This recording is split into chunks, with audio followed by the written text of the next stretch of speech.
Hello and अस्सलाम वालेकुम। Programme talk show के लिए मैं हूं एजाज सैयद। नाजरीन, गुज़िश्ता 6 माह के अंदर कमोबेश 1000 अफराद को पंजाब में पुलिस मुकाबलों में मुबैना तौर पर हलाक किया गया है। ये मैं नहीं कह रहा, ये एक मुमताज़ क्राइम रिपोर्टर जो कमोबेश 35 साल से लाहौर में क्राइम्स रिपोर्टिंग कर रहे हैं, अहमद फराज, जियो टीवी के साथ मुंसलिक हैं, ये उनका कहना है। ये मेरे हाथ में किताब है इनकाउंटर्स कॉप्स।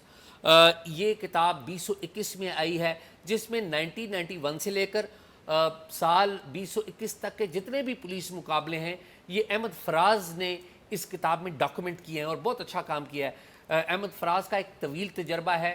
ये मुख्तलिफ अखबारात में रहे हैं, रोज़नामा ख़बरें में रहे हैं, रोज़नामा जंग में रहे हैं, फिर जियो टीवी के साथ सिर्फ क्राइम्स रिपोर्टिंग करते रहे हैं। तो हमने खुसूसी तौर पर अहमद फराज को दावत दी है, उनसे जाने कि पंजाब में क्या हो रहा है और पंजाब में ये जो पुलिस मुकाबले हो रहे हैं इनके पीछे कौन है, जहन क्या है और इनकी तारीख क्या है।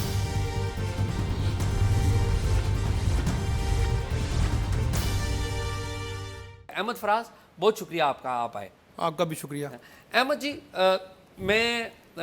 आपने ये किताब लिखी, एक तो बहुत शुक्रिया आपका कि आपने अपने जो तजर्बात हैं, जो ऑब्जर्वेशंस हैं, एज ए जर्नलिस्ट आपने उनको कलमबंद किया है और ज़ाहिर है एक हिस्ट्री आपने कलमबंद की है। सबसे पहले आम आदमी को ज़रा समझाइए कि सबसे पहले ये जो पुलिस मुकाबलों का रवाज है पंजाब में, ये इंट्रोड्यूस किसने करवाया था? देखें, बहुत शुक्रिया एजाज साहब। ये पुलिस मुकाबलों के जो बानी है ना, वो राना मकबूल को कहा जाता है। मरहूम जी, मरहूम साबिक आईजी, साबिक सेनेटर, आईजी सिंध, साबिक सेनेटर, बहुत पावरफुल आदमी थे वो, बहुत पावरफुल। वफात पा गए। जी, वफात पा गए हैं करीबन साल 1.5 साल पहले। ये पुलिस मुकाबलों के बानी वो हैं जिन्होंने सबसे पहले मुकाबले शुरू किए। और मुकाबलों की कहानी क्या होती थी? मुकाबलों की कहानी, उसका जो स्क्रिप्टेड जो थी, स्क्रिप्ट वो यही होता था कि इसको इसके साथी छुड़ाने के लिए आएंगे और फिर आपने जो एफआईआर देनी है वो यही कहना है कि जी इसके साथी छुड़ाने के लिए आए थे, उन्होंने फायरिंग की है, पुलिस वाले बच गए और ये मारा गया है। अच्छा, ये पॉलिटिकल इनका राना जो मकबूल थे, वैसे मैं उनकी ज़ाती तौर पर बड़ी इज़्ज़त करता हूँ कि वो उन्होंने बड़ा बुरा वक्त भी देखा है इन टर्म्स ऑफ एक इलेक्टेड गवर्नमेंट के साथ खड़े होने का। इनका नून लीग से भी बड़ा ताल्लुक था, जिसकी वजह से इनकी प्रमोशन वगैरह भी बहुत गहरा ताल्लुक था। ठीक। ये एसएसपी लाहौर रहे, ये डीआईजी लाहौर रहे, ये इन्होंने काफ़ी जगहों पे इन्होंने सर्व किया। और 99 में जब मुशर्रफ का जब हुआ था तो तब ये आईजी सिंध थे। ये कराची एयरपोर्ट पे गए थे जी। मियां नवाज शरीफ के बारे में कहा जाता है कि उन्होंने हुक्म दिया था इन्हें कि गिरफ्तार करने, ये जनरल को गिरफ्तार करने के गए थे, लेकिन फिर हुआ क्या, खुद गिरफ्तार हो गए। जी हाँ। अच्छा, तो आप ये कह रहे हैं कि राना मकबूल साहब मरहूम उन्होंने इंट्रोड्यूस करवाया? जी, बानी हैं। अच्छा, और उस वक्त शहबाज शरीफ थे वज़ीर आला पंजाब जब ये इंट्रोड्यूस हुआ? बिल्कुल, शहबाज शरीफ जो 3 दफ़ा रहे हैं सीएम, और उन्होंने अपने दौर में अनगिनत पुलिस मुकाबलों की उन्होंने खुली इजाज़त दी थी, पुलिस को बहुत इख्तियारात दिए थे। लेकिन मादरत के साथ एजाज़ साहब, मुझे तो लग रहा है कि वो दौर जो है वो पीछे रह गया, क्योंकि मेरी इन्फॉर्मेशन के मुताबिक मैंने जो वर्क किया है, काफ़ी लोग मेरे साथ जो मेरे कोलीग्स हैं वो भी इस पे उसकी बात को सेकंड करते हैं कि शहबाज शरीफ के दौर में बहुत ज़्यादा पुलिस मुकाबले हुए थे। लेकिन ये जो मौजूदा दौर हम देख रहे हैं मरीम नवाज साहबा का, ये तो उसको भी काट गए हैं। अच्छा, नंबर कट गया है। 700 से ज़ायद मुल्ज़मान मारे गए शहबाज शरीफ साहब के दौर में। ठीक। लेकिन ये मौजूदा जो दौर जो है पंजाब हुकूमत का पौने 2 साल का नून लीग का, इसमें जो स्कोर है वो पिछले अगर मार्च से लेके आज अक्टूबर है, तो अक्टूबर यानी कि इन 6 माह में 1000 से ज़ायद मुल्ज़मान को मार दिया गया है, सिर्फ 6 माह में? जी। और ये जो आप शहबाज शरीफ साहब के दौर की बात करें, तीनों अदवार बीच में शामिल कर रहे हैं या एक किसी दौर का वाला? 97 से 99 तक का जो दौर था ना, वो बहुत ज़्यादा, उसमें बहुत स्पीड से मुकाबले हुए थे और 700 लोग मारे गए थे। ठीक है, ठीक है। और ये मैंने आपको वो 2 साल का फिगर बताया। ठीक है। लेकिन इन 6 माह में जो फिगर है, ये 6 माह का सिर्फ फिगर है। देखें, ये मैं बात कर रहा हूँ जो इन्होंने एक कानून साजी करके, जो एक विंग था सीआईए का, जो उसको नाम चेंज किया, सीसीडी किया, क्राइम कंट्रोल डिपार्टमेंट। ये सिर्फ मैं उनका आपको बता रहा हूँ स्कोर। सीसीडी से पहले सीआईए ने या ओसीयू जो इन्होंने बनाया था, ऑर्गेनाइज क्राइम यूनिट, वो भी यही काम कर रही थी, वो भी बंदे मार रहे थे। लेकिन स्पेसिफिकली सीसीडी ने जो पुलिस मुकाबले किए हैं, ये उनका फिगर है। अच्छा, सीसीडी के जो सरबराह हैं सोहेल जफर चट्ठा जी, वैसे तो उनका नाम बड़ा अच्छे अल्फाज में लिया जाता है कि फाइनेंशियली उनके ऊपर कोई करप्शन कोई नहीं। करप्शन नहीं, बिल्कुल। आप ज़ाती तौर पे समझते हैं कि उनका बराह रास्त आर्डर आता है या सीएम ऑफिस ने कोई इस ऑफिस को खुसूसी तौर पे इख्तियारात दिए हुए हैं कि जी आप बंदे मारें? एजाज साहब, इसमें ये आपका जो सवाल है ना, ये इसी में जवाब है कि अकेले सुहेल जफर चट्टा तो इसका फैसला ही नहीं कर कर सकते, सकते। ठीक है जी। ना। इसमें माजरत के साथ इसमें सब इन्वॉल्व हैं, इसमें हुकूमत भी इन्वॉल्व है, इसमें अदलिया भी इन्वॉल्व है, इसमें हसास इदारे भी इन्वॉल्व हैं, इसमें पुलिस भी इन्वॉल्व है। तो मुझे ये बताएं ना, इतने मुकाबले हो रहे हैं, किसी ने आवाज़ उठाई? अच्छा, ये कोई सो मोटा हुआ? ठीक। अच्छा, मुझे अहमद फराज ये बताएं, चूँकि आप पुलिस को देखते हैं, कोर्ट्स भी डायरेक्टली इनडायरेक्टली आ जाती हैं आपके दायरे कार में। हमें इस्लामाबाद में बैठ के पता चलता है कि जो मौजूद चीफ जस्टिस साहिब आए high court, Lahore high court की, उनकी मरीम नवाज साहिबा से बड़ा अच्छी ताल्लुक़ है, बड़ी अच्छी दोस्ती भी है। तो ये वजह है कि कोई अज खुद कोई नोटिस नहीं दिया जा रहा, या कोई मुकदमात अगर कोई पटिशन्स दायर करता है तो उसके ऊपर कोई कार्रवाई नहीं हो पाती? विहाड़ी में एक बैकफायर हुआ है, वहाँ पर एक क्रॉस वर्जन हुआ है। वो उसकी एक मुलजिम की वालदा अदालत में गई, लेकिन उसको इंसाफ नहीं मिला। मुकदमा खारिज हो गया? वो खारिज हो गया है, उसको उन्होंने डरा के बिठा लिया है, कोई उसको जो है इंसाफ नहीं इसमें मिला। और कहा यही जा रहा है कि अभी भी कोई 2000 से ज़ायद जो हैं वो रिट्स हुई हैं अदालतों में कि उनके भाइयों को, उनके शोहरों को, ख़वातीन ने कुछ नहीं की हुई है कि जी उनको तलबी कराई जा रही है जेलों से निकालने के लिए, और उनको डर है कि कहीं उनको मार ना दिया जाए। लेकिन उसके बावजूद जो है तलबियों पर जो है वो अदालतों से भी उनको जेलों से निकाला जा रहा है और उनको मारा जा रहा है। तो आप ये कह रहे हैं कि जो लोग जेलों में हैं जी, उनके लवाकिन को इस बात का खौफ है और वो अदालत के दरवाजे खटखटा रहे हैं खटखटा रहे हैं, कि उन्होंने रिट की उनके है। जो प्यारे हैं जो जेल में हैं, जी। कोई भी उन्होंने जुर्म किया होगा, जी। लेकिन उनको इनकाउंटर में मार दिया जाएगा, और मारा गया है। मारा भी गया है, मारा भी गया है, मारा भी जा रहा है, और अभी भी कई रिटें हुई हुई हैं, और कई इसमें दर्जनों मुल्ज़मान ऐसे हैं कि इनको अदालतों से निकाला गया है, और अदालतों से निकाल के उनको एक्स्ट्रा जुडिशल किलिंग की गई है। अच्छा, मुझे फराज ये बताएं कि मैं सिस्टम समझना चाह रहा हूँ कि ये सिस्टम क्या है। ठीक, चीफ मिनिस्टर हैं Maryam Nawaz, powerful chief minister. Uncle जो हैं शहबाज शरीफ साहब हैं, आपने बताया सबसे ज़्यादा मुकाबले उनके दौर में हुए। और मरीम नवाज साहबा के साथ दो ऑफिसर्स हैं, एक हैं चीफ सेक्रेटरी पंजाब के और एक हैं आईजी डॉक्टर उस्मान, जो टॉप जी बिल्कुल, टीयर की ट्रैका बात जिसे है। कहते हैं। और एक हैं हमारी जो प्रीमियर इंटेलिजेंस एजेंसी आईएसआई के सेक्टर कमांडर, वो भी ज़ाहिर है उधर ही बैठते हैं ना। तो ये तमाम लोग, आप ये समझते हैं, इन सबको ये पता है, they are all on one page. अदलिया की बात तो हमने कर ली, बिल्कुल, और ये वन पेज पे हैं। अगर ऐसी बात ना हो, वो रिपोर्टें नहीं बना रहे अपनी, उनको नहीं पता क्या होने जा रहा है। ये क्या हो रहा है? ये चार्जशीट तैयार हो रही है एजाज साहब, ये इतने बंदे जो मारे जा रहे हैं, मुझे ये बताएं ये किस खाते में जा रहे हैं? मेरे तजर्बे के मुताबिक अगर वज़ीर आला शहबाज शरीफ के ख़िलाफ़ 302 का मुकदमा दर्ज हो सकता है, तो फिर कल को यही वज़ीर आला हैं और वही वारिस होंगे, और यही मुकदमे होंगे जो दर्ज होंगे। कोई ना कोई तो उठेगा ना, किसी ने तो दरिया में पहला पत्थर मारना है, और ये मुकदमा दर्ज होगा। सब्ज़ाज़ार केस बड़ा फेमस था। शहबाज शरीफ साहब वज़ीर आला थे और इनके दौर में एक पुलिस 5 मुकाबला मुल्ज़मान हुआ को था। मारा गया था। जी, 5 मुल्ज़मान को मारा गया था, उसमें एक कर्नल साहब थे। ये 97-98 की बात जी है। बिल्कुल जी, ये मुकदमा दर्ज हुआ जिसमें वो बरी तो हो गए, सईदुद्दीन था उसका मुद्दई का नाम, जी। जिसका बेटे को बीच में मारा गया था, और ये मुकदमा चलता रहा। लेकिन हुआ क्या, फिर मजबूरन उसको जो है वो उससे सुलह करनी पड़ी, सुलह कर ली गई। सुलह करनी पड़ी, इसीलिए शहबाज शरीफ प्रेशराइज साहब, किया। जी जी बिल्कुल, इसीलिए शहबाज शरीफ साहब बरी हो गए फिर। 2008 में, इसीलिए वो वज़ीर आला बन सके जी, कि सुलह हो गई थी। कि सुलह हो गई थी, वो केस ख़त्म हो गया था, जिसके बाद फिर उनको वज़ीर आला बनाया गया था दोबारा। अच्छा, पंजाब में वन पेज तो आपने बता दिया। अदलिया के बारे में हमें चीज़ें यहाँ से नज़र आ रही हैं। विद ऑल दी रिस्पेक्ट, हम नहीं कह रहे कोई भी ऐसी बात जो तौहीन अदालत हो, ज़ाहिर है। ये बताएं कि तीफ़ी बट का इनकाउंटर होता है, और तीफ़ी बट जो हैं उसके बारे में मोहसिन बेग साहब, जहाँ पर आप बैठे हैं, यहाँ पर आए थे, उन्होंने बताया कि जी वो तो सुलह कराने की कोशिश कर रहे थे, और उन्होंने एक हैरानकुन बात जो बताई, जो मुझे डाइजेस्ट करने में बड़ी मुश्किल हुई, लेकिन ज़ाहिर है वो फर्स्ट हैंड अकाउंट है, कि वो कह रहे हैं कि जी मैंने आईजी पंजाब से बात की थी और आईजी पंजाब के पास तीफी भट्ट के जो ब्रदर इन लॉ हैं जावेद साहब, वो गए थे और उनके दफ्तर में तस्वीर खींची गई। तो पुलिस मुकाबले कर रही है, इसमें आईजी पंजाब और पुलिस इस तरह ब्लेटेंटली इन्वॉल्व हैं कि तस्वीरें लेते हैं और फिर बाद में इनकाउंटर हो जाता है। ये क्या चक्कर है? लेकिन जावेद भट्ट साहब का इनकाउंटर तो नहीं हुआ ना, ठीक। वो तो मर्डर हुआ, मर्डर हुआ, अपनी वाइफ के साथ जा रहे थे, टारगेट किलिंग हुई। टारगेट किलिंग उनकी हुई थी। और मोहसिन बेग साहब की इन्फॉर्मेशन को मैं गलत भी नहीं कह सकता, ठीक। वो एक बड़े कनेक्टेड आदमी हैं और सीनियर जर्नलिस्ट हैं, उनकी इन्फॉर्मेशन गलत नहीं हो सकती। नहीं, मैं नहीं कह रहा हूँ, मैं तो कह रहा हूँ उन्होंने बात की तो मैं हैरान रह गया तो बिल्कुल, लेकिन क्योंकि मेरी जो आईजी पंजाब है उनके बारे में अच्छी राय है। मतलब अगेन मेरे पास कोई ऐसी बात नहीं जिसमें कोई वो पैसे लेते हो। नहीं, ऐसी कोई बात नहीं। हमारी तो हम तो उनको 30 साल से जानते हैं, ESP के दौर से जानते हैं उनको, और वो ऐसे उन पर कोई ऐसा इल्ज़ाम नहीं है।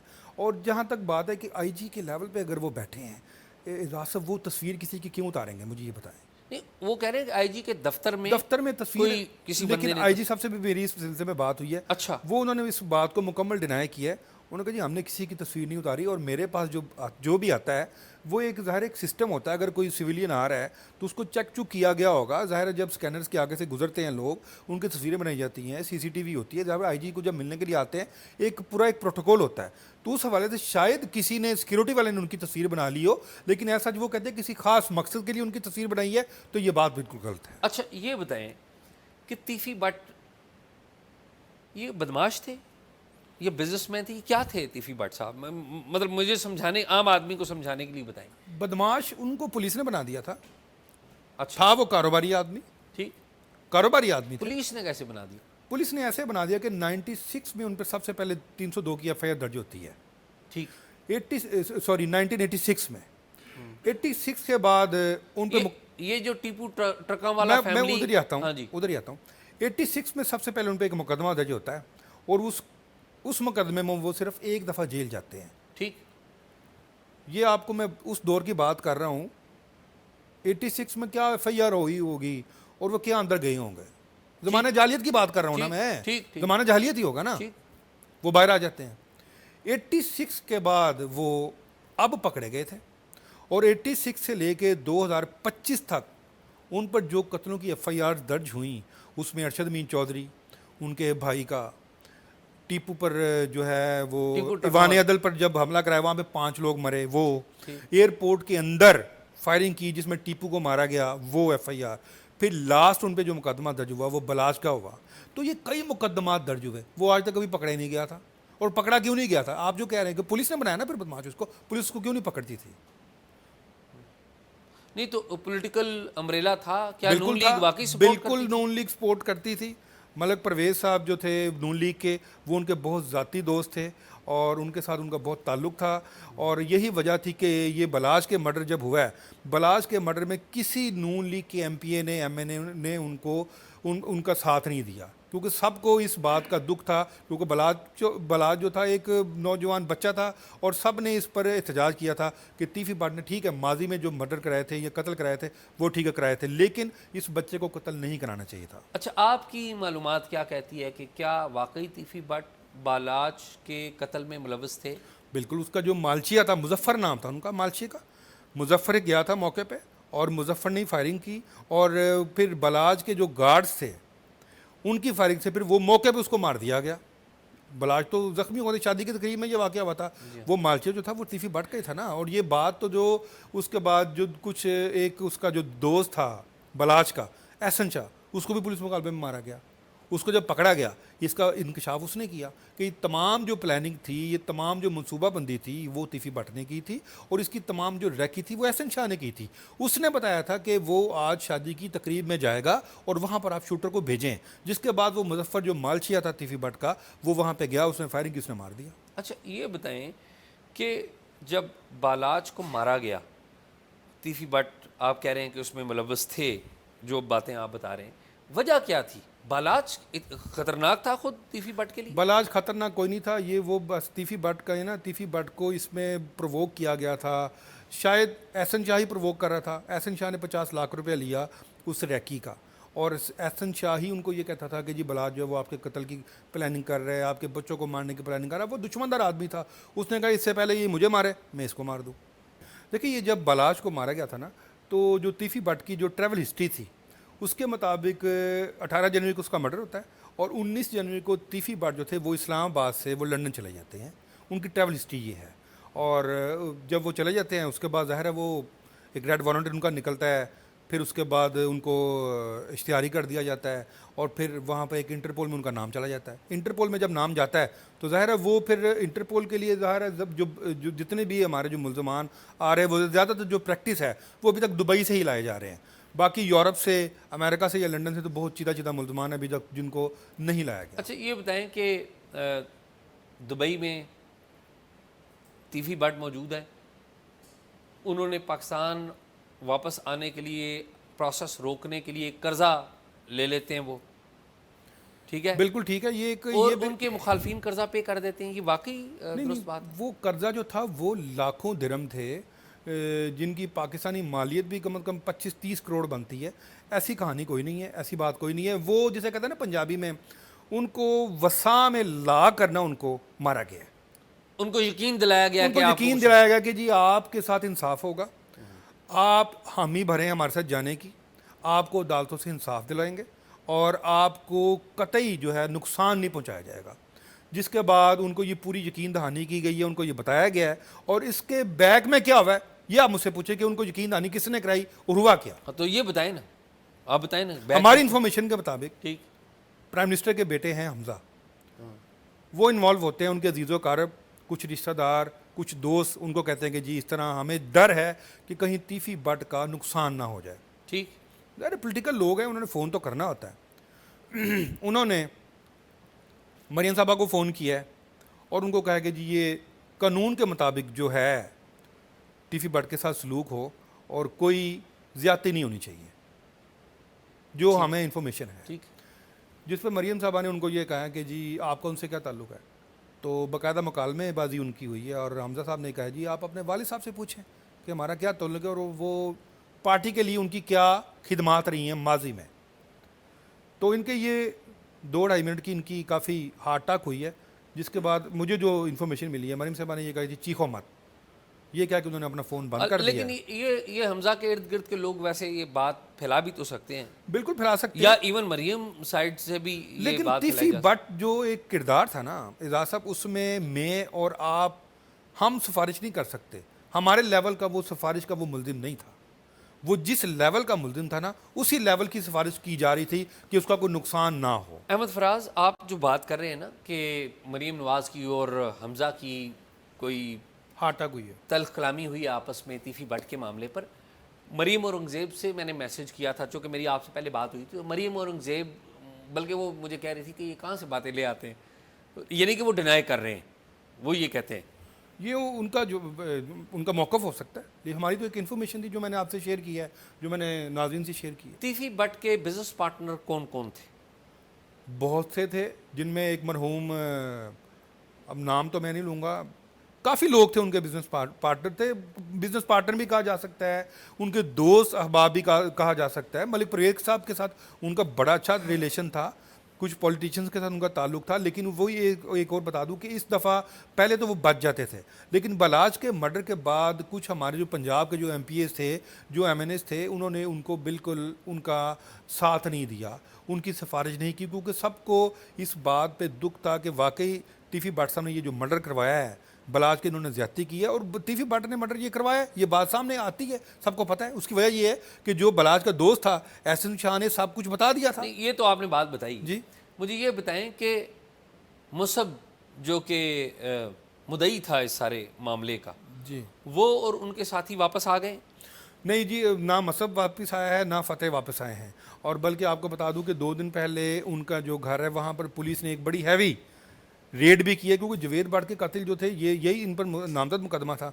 इनकी बेल हो चुकी है, इवन शूटर्स की बेल हो चुकी है, बेल हो चुकी है। बेल हो चुकी है। और वो एक इन्होंने बेल कैंसिल करने के लिए जवेद भट्ट की फैमिली ने अदालत से रब्ता किया हुआ था और अदालत ने उनकी बेल अब कैंसिल कर दी है, जिस पर पुलिस ने उनकी गिरफ्तारी के लिए छापा मारा है। तो ये वहाँ पर नहीं मौजूद, और पता ये चल रहा है कि ये पहले दुबई जा चुके हैं।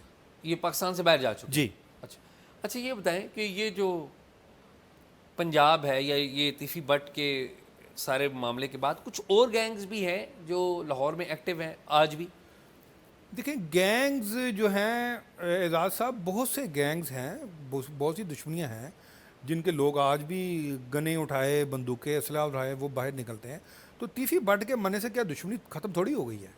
देखें, तो ये जो सुहेल जफर चट्ठा वो कहते हैं कि जी 1300 बंदे सालाना मरते थे, अब हमने ये जो बेसिकली उन्होंने बिटवीन द लाइंस ये कहा कि कोई किसी को बदमाशी की इजाज़त नहीं है, या वो बाहर चला जाए या सुलह कर ले, बेसिकली उन्होंने यही कहा ना। जी। और वो कहते हैं कि जी हम नंबर नीचे ले आए हैं 700, तो नंबर नीचे तो आया है जो फिगर वो पेश कर रहे हैं। देखें, ये जो फिगर है ये है क्राइम अगेंस्ट पर्सन का। क्राइम अगेंस्ट पर्सन में अब ये वो हैं जिनमें कोई दुश्मनियों के मारे गए, कोई लड़ाई छोटी मोटी हो गई उसमें मारे गए, मतलब कि ये वो इन्होंने फिगर्स बताया। तो जाहिर है जो इनका ये जो एक पुलिस मुकाबला का जो ये एक जैसे सीरीज़ चल रही है उसमें इम्पैक्ट थोड़ा बहुत आया ज़रूर है। अच्छा, इम्पैक्ट आया है? बिल्कुल आया है। 4 से 5 हज़ार जो क्रिमिनल्स थे वो पंजाब छोड़ के चले गए हैं। पंजाब छोड़ के चले गए हैं वो इस वक्त दूसरे सूबों में चले गए हैं, वो कुछ मुल्क से बाहर चले गए हैं। यानी कि उनको डर और खौफ तो पड़ गया है ना कि अगर हम CCD के हत्थे चढ़ गए तो हमारा जेल तो हमने जाना कोई नहीं है, सीधा कब्र में जाएंगे। 4 से 5 हज़ार तक हमारी रिपोर्ट जो है वो चले गए हैं। लेकिन बात यह कि माजी में भी इस तरह जब पुलिस मुकाबले होते थे तो ये कोई मुस्तकिल हाल नहीं होता। इसमें जब जब गवर्नमेंट चेंज होती है, जब तबादले होते हैं ऑब्वियसली अफसरान के, तो तब ये मुल्ज़मान जो ये वापस भी आ जाते हैं। अच्छा फराज, आपने कहा कि MPAs और MNAs जो हैं इन्होंने तीफी बट की सिफारिश नहीं की, बचाया नहीं बेसिकली जी। तो इसका मतलब है पंजाब में और बिलखसूस लाहौर से MNAs MPAs जो PMLN के इलेक्ट हुए हैं वो सारे गैंगस्टर्स के साथ मिले हुए हैं? नहीं, ये मैं आपको गैंगस्टर के साथ मिलने का या उनके साथ ताल्लुकात का जो है वो थोड़ा डिफरेंस है। मिलना का तो ये होता है ना कि शायद वो मिलकर कोई क्राइम कराते हैं, तो ताल्लुकात तो सबके होते हैं। क्राइम नहीं कराते? क्राइम नहीं कराते, मेरा नहीं ख्याल को क्राइम का कोई ताल्लुक इसमें उनसे पाया जाता आप ये कह रहे हैं कि पंजाब में पर्टिकुलरली लाहौर में जो MNAs और MPAs हैं नहीं, क्राइम कराने का रिवाज खत्म हो करवाते। गया। क्राइम कराने का रिवाज खत्म हो गया। अपने मुखालफिन के खिलाफ कोई काम नहीं होता? कोई ऐसा नहीं होता क्राइम कराने का। देखिए, ताल्लुकात तो सबके होते हैं। अच्छा ठीक है। अच्छा अब हम ज़रा थोड़ा सा पीछे चलते हैं जी। एक तो बहुत शुक्रिया आपने ये किताब डॉक्यूमेंट की। इस किताब में आपने आसिफ अली जरदारी के बारे में भी एक वाक़या लिखा हुआ है। 1997 का एक वाक़या है जिसमें आसिफ जरदारी साहब के ऊपर, बल्कि उनको मारने की बात। ये कहानी क्या है, ज़रा बताएं, आज हमारे देखने वालों को भी बताएं। देखें, ये 97 की बात है। तब नवाज शरीफ प्राइम मिनिस्टर थे और जुल्फ़िकार चीमा, आपको पता है, एक बड़े नोन पुलिस साबिक IG रहे, साबिक IG रहे, IG मोटरवे रहे हैं। जी। वैसे आपस की बात है, उनके ऊपर भी फाइनेंशियल करप्शन का कोई इल्ज़ाम भी नहीं? कोई इल्ज़ाम नहीं है, उन पर भी सिर्फ पुलिस मुकाबला का इल्ज़ाम है। बल्कि आपने तो बड़ी और बातें भी लिख दी, जी वो हाँ। मैंने कॉलम में लिख दी थी, उन्होंने मुझसे बड़ा गिला किया by the way. Any how, अच्छा, तो क्या हुआ जी, वो वाक़या बताइए। उसमें ये था कि इन्होंने तब आसिफ जरदारी, आपको तो पीपल्स पार्टी के साथ इनकी जो रिफ्ट चल रही थी, तब वफाक में एक फैसला हुआ कि जी आसिफ जरदारी को सबक सिखाना है। मियां नवाज शरीफ मरकज़ में, शहबाज शरीफ जो हैं वो वज़ीर आला पंजाब है। जी, इनको एक सबक सिखाना है। ठीक। तो उसके लिए फैसला ये किया गया कि जरदारी के खिलाफ एक आसिफ जरदारी, सॉरी हमारे सदर हैं, कि उनके खिलाफ एक मुकदमा दर्ज किया जाए। ठीक। खैर, इसकी ड्यूटी लगाई गई जुल्फ़िकार चीमा साहब को, जो SSP लाहौर थे। तो ये 94 अप्रैल से फरवरी 98 तक ये SSP लाहौर रहे। 97 से 98 ठीक फरवरी तक। ठीक। तो इन्होंने एक प्लान किया। एक मलिक खादम से थे DSP लीगल, ठीक है। और उन्होंने प्लान ये किया कि जी एक मुकदमा दर्ज करना है आसिफ जरदारी के ख़िलाफ़ और किसी के मुल्ज़िम के बयान पर। तब उन्होंने कहा जी कि किसी के मलिक जो खादम से थे ना, वो लीगल DSP लीगल थे, उन्होंने कहा कि जी ये नहीं, इस तरह नहीं हो सकता, आप किसी मुल्ज़िम के बयान पर नया मुकदमा दर्ज नहीं कर सकते। तो फिर उन्होंने काम किया। कराची में एक मुल्ज़िम था मंशियात का, आरिफ बलोच उर्फ नूरा टैडी। ठीक। आरिफ बलोच उर्फ नूरा टैडी। ये उसको पकड़ के लाहौर लेके आए, और ये जब उसको लेके आए लाहौर, तो फिर उन्होंने सबसे पहले आपको एक मज़ेदार बाद उन्होंने 2-3 पुलिस ऑफिसर्स से कहा कि जी अपनी मुद्दत में आसिफ जरदारी के खिलाफ मुकदमा दर्ज करना है। तो एक इंस्पेक्टर थे एसओ जो थे अशरफ चद्दड़, ठीक उनके वालिद अहमद खान चद्दड़ एसपी थे। ठीक उनको कहा कि जी एक मुकदमा दर्ज करना है तुमने अपनी मुद्दईयत में, तो अशरफ चद्दड़ ने ये मुकदमा दर्ज करने से इनकार कर दिया। इनकार कर दिया। ठीक फिर उन्होंने एक और ऐसे जो थे आशिक मार्थ, ठीक उसको उन्होंने ये लालच दिया कि तुमने आसिफ जरदारी के खिलाफ मुकदमा दर्ज करना है, और मुकदमा जब दर्ज करोगे तो तुम्हें हम इसके बदले में डीएसपी बना देंगे। फिर उन्होंने आशिक मार्थ ने एक मुकदमा दर्ज किया थाना किला गुजर सिंह में 525/97। ठीक ये मंशियात का मुकदमा था, जिसमें आरिफ बलोच को नामजद किया गया, जिसमें आसिफ अली जरदारी साहब को नामजद किया गया, और ये मंशियात का मुकदमा था जिसमें फिर इनको मुकदमा दर्ज करके फिर इनको गिरफ़्तार किया गया, और गिरफ़्तार करके आपको पता है फिर वो जेल में कई साल रहे थे। हुआ ये था कि जब ये, क्योंकि आईजी सिंध थे राना मकबूल और पंजाब पुलिस के एक इंस्पेक्टर थे नवीज़ सईद, ठीक ये उनके बड़े एक छोटे भाई बनाया हुआ था उसको, तो उसकी ड्यूटी लगाई गई कि तुमने आसिफ जरदारी पर तशद्दुद करना है, जिस पर आसिफ जरदारी जो थे वो पुलिस हिरासत में थे। उन पर ना सिर्फ तशद्दुद किया गया बल्कि उनकी ज़ुबान काटी गई, और वो तस्वीर उनकी जो थी ज़ुबान वाली, वो बाकायदा तस्वीर अखबारात में छपवाई गई, उनकी ज़ुबान से खून आ रहा था, ज़ख्मी हुए थे वो, उन पर तशद्दुद किया गया था। और जो मुद्दई बना था उसमें, जिसकी मुद्दई में ये मुकदमा दर्ज किया गया था, आशिक मार्ट, जिसको ये कहा गया था कि तुम्हें बाद में डीएसपी बना देंगे, फिर उसको बाद डीएसपी नहीं बनाया गया था, उसको नहीं बनाया गया था, वो फिर उसको कुछ साल बाद वो कत्ल हो गए थे। अच्छा, नवीद सईद भी तो कत्ल हो गए थे। नवीद सईद भी कत्ल हो गए थे, वो भी 2005 की बात है। वो भी वहाँ पर ड्राइविंग के इलाके में एक ज़मीन का कोई इशू था, तो वहाँ पर मुखालफिन थे उनके, उन्होंने उनको मार दिया था। नवीद सईद मेरे ख्याल उस वक्त पुलिस से निकल गए थे। पुलिस में ही था। अच्छा, पुलिस में ही था। ये सिविल वर्दी में वहाँ पे गया था, और जिस पर वहाँ पर झगड़ा हुआ और फायरिंग के दौरान उसका कत्ल हो गया था। अच्छा अहमद फराज, मैं फास्ट फॉरवर्ड करता हूँ। 2002 में एक इनकाउंटर होता है रियाज बसरा का। रियाज बसरा बड़े अहम है, उस वक्त भी बड़े अहम थे, खौफ की इलामत समझे जाते थे, सिपा साहबा से इनका ताल्लुक़ था। और मौजूदा जो वज़ीर दाखिला हैं मोहसिन नकवी, इनके ससुर अशरफ मारत पुलिस के एसएसपी, इनको भी गुजरांवाला में कत्ल करने का इल्ज़ाम अशरफ इनके ऊपर रियाज बसरा पे था। और थोड़ा सा और भी बैकग्राउंड ये कि ये मियाँ शहबाज शरीफ से भी मिले थे खुली कचहरी के दौरान, और तस्वीरें कोई भेजी गई थी इनकी पुलिस के पास। तो थोड़ा सा ये बताएं कि बैकग्राउंड क्या है, यकीनी तौर पे आपके पास इसकी ज़्यादा मालूमात है, बताएं ये क्या हुआ था। देखें, ये अप्रैल 2002 में विहाड़ी में ये पुलिस मुकाबले में मारा गया था, और एक कलदम तंजीम का ये सरबराह था। ठीक। और लंगड़ा कर चलता था, ये इसकी निशानी थी। ठीक। तो गिरफ्तार था, बहुत ज़्यादा इसके उसके ऊपर मर्डर थे। एक आपने भी जिक्र किया कि बिल्कुल इसने, एक तो ईरानी सफ़ीर सादिक गुंजी को भी इसने कत्ल किया हुआ था, फिर इसने पुलिस वालों को मारा हुआ था, फिर अशरफ मार्थ हमारे एसएसपी थे शहीद, उनको भी इसने गुजरांवाला में मारा था, गुजरांवाला में। तो इस पर इल्ज़ाम तो काफ़ी थे। तो विहाड़ी में क्योंकि ये पकड़ा गया था, और फिर उसके बाद जवेद शाह थे एसएसपी, वो भी, उनकी भी डेथ हो गई हुई है। कहानी ये बताई गई थी कि उनको एक गांव में निशानदही के लिए ले जाया जा रहा था, और जहां वो पुलिस मुकाबले में मारे गए 4 साथियों के साथ। तो रियाज बसरा जो था, ये एक बड़ा ही मक्कार और बड़ा ही एक ख़तरनाक मुलजिम रहा है, और बड़ा दर्द-ए-सर बना रहा है हमारे इदारों के लिए, तमाम एजेंसीज़ के लिए। तो ये जब पहली दफ़ा जब पकड़ा गया था, तो ये ज़िला कचहरी लाहौर से फ़रार हो गया था। अच्छा, फ़रार हो गया था, और उसकी पेशी से कबल वहाँ पे वॉशरूम में पिस्टल रख दिया गया था, और जब इसको पेशी पे वहाँ पे लाया गया, तो ये वॉशरूम के बहाने गुस्लाने में गया, अंदर से इसने पिस्टल पकड़ा और बाहर आके पुलिस वालों को इसने मार दिया था, और पुलिस वालों को मार के ये वहाँ से फ़रार हो गया। अच्छा जी। फ़रार होने के बाद फिर इसने क्या किया, माल रोड पर इसने जो ईरानी सफ़ीर थे सादिक गंजी, उनको मारा, उनको कत्ल किया। लेकिन फिर उसका ज़ाहिर है एक मुलजिम था, उसने हाथ तो आना था, पकड़ा भी गया।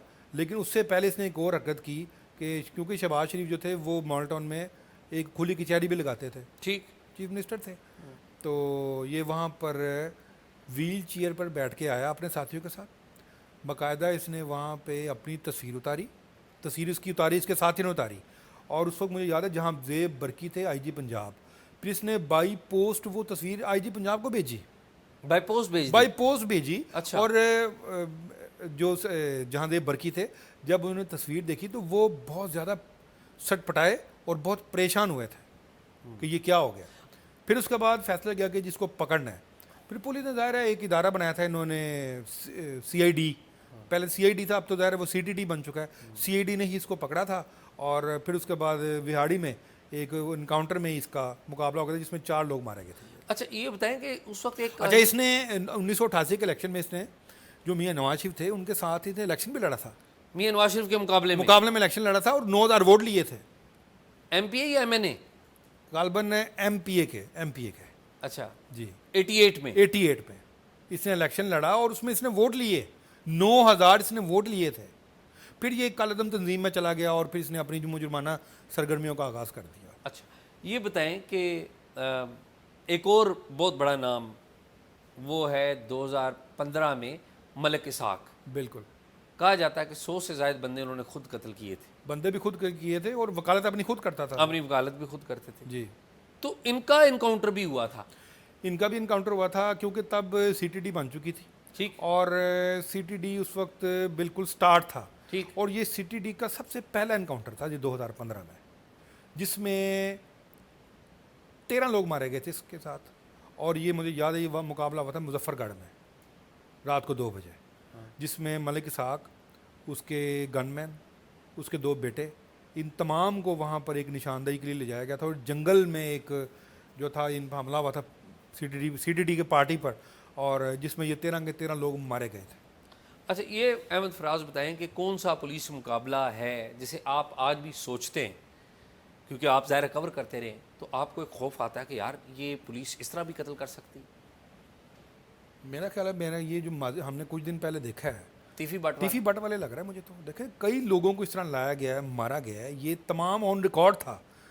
ये तमाम अखबारात में, टीवी की खबरें, ये जीनत बन चुकी थी ये खबरें कि तीफी बट को दुबई कैसे पकड़ा गया है, किस फ्लाइट से लाया जा रहा है, कब लाया जा रहा है। अब ये देखें ना कि उसको लाहौर क्यों नहीं लाया गया, उसको कराची लाया गया। और कराची जब लाया गया, कराची उतार के फिर एक लोकल फ्लाइट के जरिए लाहौर लाया गया और फिर लाहौर से दोबारा रहीम यार खान ले जाके वहाँ पे पुलिस मुकाबला किया गया। अब ये देखें ना, ये क्या है? ये गाड़ी पे कराची से आते हुए नहीं हुआ? ये नहीं लाहौर नहीं से? वेगास साहब, ये तो बकायदा ये देखे ना, ये एक एमरेट्स की फ़्लाइट थी जो लाहौर नहीं उतरी, ये उनको लेके कराची उतरी है। और कराची उतारने के बाद एक लोकल फ़्लाइट पे तीफी बट को लाहौर लाया जाता है। यहाँ पर बकायदा उसको 15-20 घंटे कस्टडी में रखा जाता है।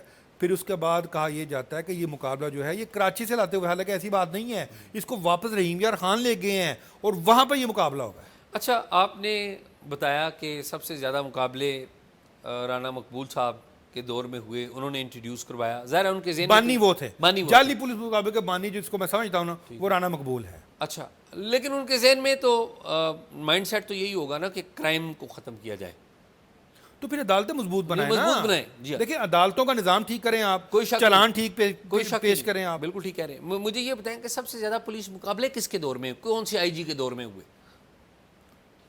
मौजूदा आईजी के दौर में, डॉक्टर उस्मान के दौर में। जी, अभी तक जो हमारा फिगर है। और इनके बाद दूसरे नंबर किन का आता है? उसके बाद जो है मलिक अहमद रहताहिर, वो लाहौर एसएसपी थे और उस वक्त आईजी थे गालबन जहांजेब बरकी। ठीक है। जहांजेब बरकी थे उस वक्त आईजी, और उनके दौर में 700 लोग मारे गए। 700 लोग 2 सालों में, 97 से 98 तक। क्राइम का रेट भी नीचे गिरा।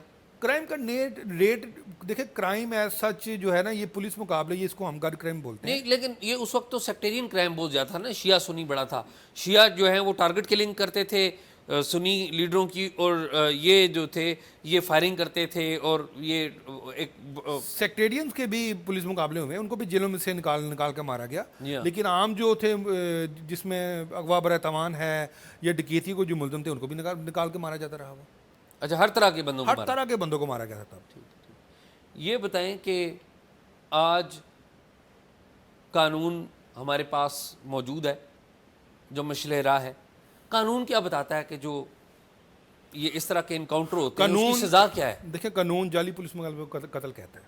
कत्ल केस है। बिल्कुल, कानून जाली पुलिस मुकाबले को कत्ल कहता है।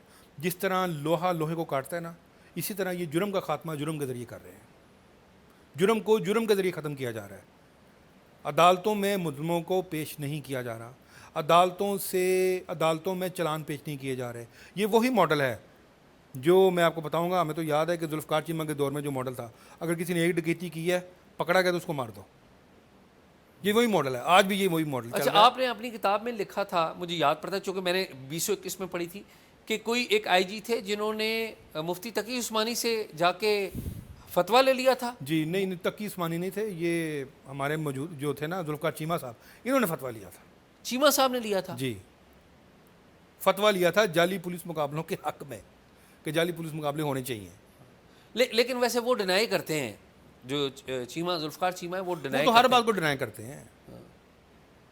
वो तो नन्नू गुराए को किसने मारा था, मुझे बताएं आप। नन्नू गुराए को दुबई से लाके मारा नहीं गया था, हुमायूं गुजर को नहीं मारा गया था, सबको मारा गया था ना। फिर उन्हीं के दौर में ये पुलिस मुकाबले हुए थे ना। हैं। चलिए ये जुडिशल इंक्वायरियां भी हुई, वो कहाँ गई जुडिशल इंक्वायरियां? लेकिन आज तक किसी इंक्वायरी में कोई पुलिस वाला तो नहीं आया। कुछ भी नहीं हुआ, कुछ होता ही नहीं है, उनके वारसों को रोक दिया जाता है। हल क्या है इसका? अदालतें मजबूत करें या अदालतें फिर बंद कर दें। अगर क्राइम ख़त्म करना है तो अदालतों को मजबूत करें ना, केसेस सही करें। ये देखें, एक्स्ट्रा जुडिशल किलिंग किसी भी मुआशरा इसकी इजाज़त नहीं देता। कानून जाली पुलिस मुकाबले को कत्ल कहता है। ये कत्ल हो रहे हैं, ये मुकाबले नहीं हो रहे। और इन कत्लों का ये चार्जशीट तैयार हो रही है। अहमद फराज, बहुत शुक्रिया आपका। आपसे बड़ी दिलचस्प बातचीत रही। आपसे अगली नशस्तें आइंदा भी कभी रखेंगे और बातें भी करेंगे। बहुत शुक्रिया आपका। बहुत शुक्रिया आपका भी। इंशाल्लाह मैं फिर मुलाकात के लिए आऊँगा।